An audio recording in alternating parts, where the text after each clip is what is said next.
Hello students, welcome back to our channel. Today in this video we are going to learn mathematics for class 10. Today in this video we are going to solve exercise 6b. Then let's start. The question number first है यहाँ पे ये exercise जो है HCF पे आधारित है और ये इसमें वर्ड प्रॉब्लम्स है। इससे पहले हमने न्यूमेरिकल्स के जो HCF वर्ड्स है फाइंड किए हुए हैं। अब जो है उनके जो है वर्ड प्रॉब्लम्स है उन्हें अभी सॉल्व करेंगे यहाँ पे। जैसे find the greatest number that will be divisible by 54 and 81 without leaving a remainder। मतलब greatest number we have to find greatest number, बड़े से बड़ा नंबर फाइंड करना है that will be divide the 54 and 81 दोनों को डिवाइड करे और कोई भी रिमाइंडर ना हो। क्लियर? तो इसका मतलब जब भी ग्रेटेस्ट नंबर हमें फाइंड करने को बोलता है तो ये कॉन्सेप्ट हमारा जो है HCF का होता है, क्योंकि HCF ही वो ग्रेटेस्ट नंबर है जो दिए गए नंबर को डिवाइड करता है। क्लियर? तो इस तरीके से हमें जो है 54 और 84 का ऐसे फाइंड करना होगा। तो सॉल्यूशन ऑफ फर्स्ट के लिए करते हैं। ए के लिए पहले तो ये जो है 54 उनका और एक जो है 81, इन दोनों का जो है एसएफ निकालना हमें है। तो इसके लिए कैसे करते हैं, पहले 2 से करते हैं 27, आफ्टर 3 9, आफ्टर 3 3 एंड 3 then 1। और ये 3 से कट करते हैं 27 divide by 3 9 divide by 3 and divide by 3 1। Like this. इस तरीके से 54 का जो प्राइम फैक्टराइजेशन है 2 इंटू 3 इंटू 3 इंटू 3 हो गया, और जो 81 का प्राइम फैक्टराइजेशन है 3 into 3 into 3 into 3 like this. Now HCF जो है दोनों के जो कॉमन फैक्टर होते हैं तो 1 pair of 3, once again a pair of 3 and once again a pair of 3। इस तरीके से 3 3 9 3 27 जो है इनका HCF हुआ। This means greatest number equal to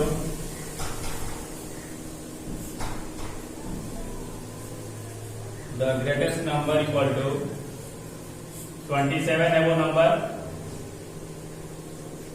27 is the greatest number that will be divided 54 and 81 both and no any remainder।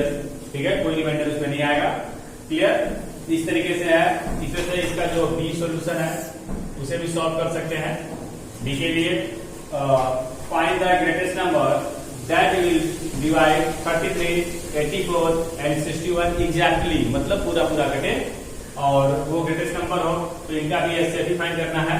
तो जैसे 33 है तो 33 का प्राइम फैक्टराइज करते हैं तो ये हमारा जो है 3 से कट जाएगा 11, और 11 ऑलरेडी प्राइम नंबर है, 1 हो सकता है। Like this 44 divide by 2 22 divide by 2 11 and divide bye 11 1, और 1 last number 66 divide by 2 43 divide by 3 11 divide by 11 1। Clear? इस तरीके से इनकी जो लिस्ट होगा प्राइम फैक्टराइजेशन का 33 equal to 3 into 11, 44 equal to 2 into 2 into 11 and 66 equal to 2 into 3 into 11 like this. HCF only one number will be given that will be the 11 ही है जो सब में कॉमन है। तो इस तरीके से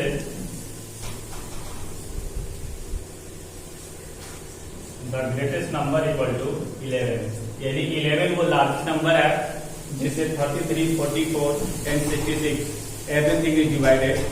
clear? Now the next question जो है, now the question number second का ये जो है find the greatest number that divides 33 and 45 leaving 3 as a reminder in both case. इससे पहले जो क्वेश्चन था उसमें एग्जैक्ट डिविजिबल था। अभी जो है ये क्वेश्चन है हमें वो ग्रेटेस्ट नंबर फाइंड करना है जो 33 एंड 45 बोथ को जब उस नंबर से डिवाइड किया जाए तो रिमाइंडर एज 3 आना चाहिए। क्लियर? तो ऐसे रिमाइंडर वाले क्वेश्चन में आप पहले क्या करते हैं, जो है सोल्यूशन ऑफ ए जो है पहले सेकंड के लिए, तो सबसे पहले जो है जो नंबर्स हैं 33 एंड 45 दोनों से पहले हम रिमाइंडर को सब्ट्रैक्ट कर लेते हैं, यानी रिमाइंडर 3 आना चाहिए। सब्ट्रैक्ट रिमाइंडर 3, तो ये आपका हो जाएगा 30 और ये आपका हो गया 42। क्लियर। अब जो है 30 एंड 42 का जो है हम इससे फाइंड करेंगे। तो नाउ फैक्टराइज द 30, जब 30 का फैक्टराइजेशन करते हैं, divide by 2 0.15, divide by 3 0.5 and divide by 5 then 1 like this. Prime factorization of 42, divide by 2 21, divide by 3 7, divide by 7 1 like this. Now the prime factorization of 30, so 30 equal to यहाँ पे हो गया अभी 2 into 3 into 5 and 42 equal to 2 into 3 into 7। Now HCF 42, तो HCF जो है यहाँ हो गया 1 पेयर ऑफ 2 1 पेयर ऑफ 3, यानी HCF equal to 6। This mean required number 6 वो ग्रेटेस्ट नंबर है जिससे 33 एंड 45 दोनों को ही डिवाइड करेंगे तो ऐसा रिमाइंडर 3 आएगा। क्लियर। इस तरीके से रिमाइंडर वाले क्वेश्चन को हम सॉल्व करेंगे। पहले रिमाइंडर को सब्ट्रैक्ट कर लेंगे और उसके बाद उसे सॉल्व करेंगे।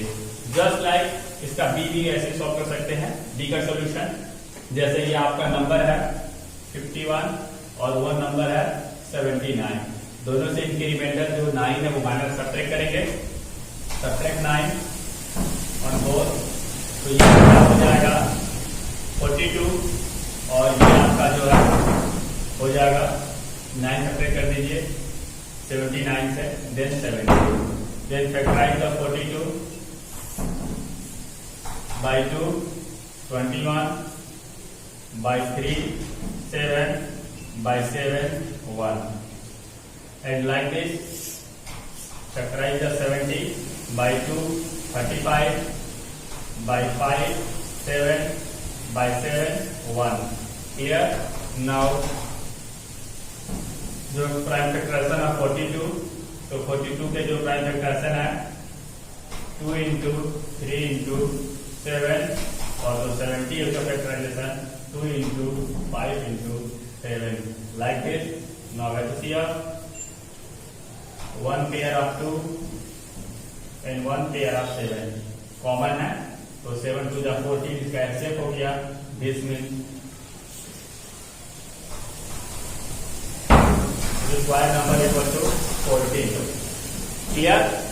Like this. ये जो है इस तरीके से 14 वो ग्रेटेस्ट नंबर है।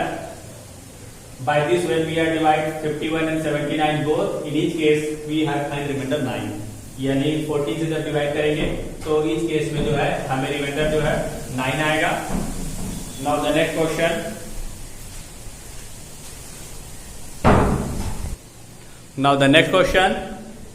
question number 3, find the biggest number that divides 47 77 and 89 and leaving the remainder 5 in each case। जैसे अभी 2 नंबरों के लिए था उसी तरीके से ये 3 नंबर्स के लिए है। हमारे जो 3 नंबर्स है, one is 47, another is 77 and one last is 89, और सभी में रिमाइंडर जो है 5 आनी चाहिए। तो जो रिमाइंडर हमें आना चाहिए उसे हम पहले नंबर से सब्ट्रैक्ट करते हैं। तो subtract 5 from 47 then find 42, subtract 5 from 72 then find 72, and subtract 5 from 97 then we find 84। clear। now factorize prime factorization of 42 72 and 84, इन सबका प्राइम फैक्टर फाइंड करते हैं। पहले divide by 2 21, divide by 3 7 and divide by 7 1। Divide करके आप देख सकते हो। Divide by 2 36 divide by 2 once again 18 divide by 2 once again 9 and divide by 3 and divide by 3 then 1. Clear? Now 84 के लिए divide by 2 42 divide by 2 21 divide by 3 7 and divide by 7 1. Clear? इस तरीके से प्राइम फैक्टराइजेशन हो गया इनका और उसके बाद जो है एज ए रिमाइंडर 5. अब जो है इसका प्राइम फैक्टराइजेशन लिस्ट कर पेपर कर लेते हैं. 42 के लिए 72 के लिए और 84 के लिए 2 multiply 3 multiply 7 2 multiply 2 multiply 2 multiply 3 multiply and 3 and after that 84 के लिए 2 multiply 3 multiply 7. Now the HCF 1 pair of 2 and another pair of 3. एक पेयर जो है 3 का मिलेगा. No any other number 6. यानी 6 is the required number by which when we are dividing 47, 77 and 89. In these cases we have to find the remainder 5. This means required number equal to 6. Clear? In this basis you can try to solve these questions once again and the remaining question we have to solve in the next video. Till then, thank you.